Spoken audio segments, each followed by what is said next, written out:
بسم اللہ الرحمن الرحیم۔ نبی کریم صلی اللہ علیہ وسلم نے ارشاد فرمایا، تم میں سے وہ شخص اس وقت تک نماز کا ثواب پاتا رہتا ہے جب تک وہ نماز کے انتظار میں رہتا ہے۔ فرشتے اس کے لیے یہ دعا کرتے ہیں، یا اللہ اس کی مغفرت فرمائیے اور اس پر رحم فرمائیے۔ نماز پڑھنے کے بعد بھی جب تک نماز کی جگہ باوضو بیٹھا رہتا ہے، فرشتے اس کے لیے یہی دعا کرتے رہتے ہیں۔ رسول اللہ صلی اللہ علیہ وسلم نے فرمایا، اللہ تعالیٰ نے 5 نمازیں فرض کی ہیں۔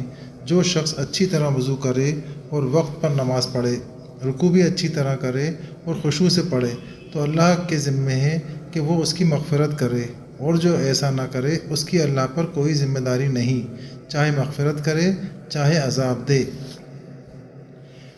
رسول اللہ صلی اللہ علیہ وسلم نے فرمایا، صرف 2 آدمی قابل رشک ہیں، ایک وہ جس کو اللہ نے قرآن کی نعمت عطا فرمائی پھر وہ دن رات اس میں لگا رہتا ہے، اور دوسرا وہ خوش نصیب آدمی جس کو اللہ نے مال و دولت سے نوازا اور وہ دن رات اس کو راہ خدا میں خرچ کرتا رہتا ہے۔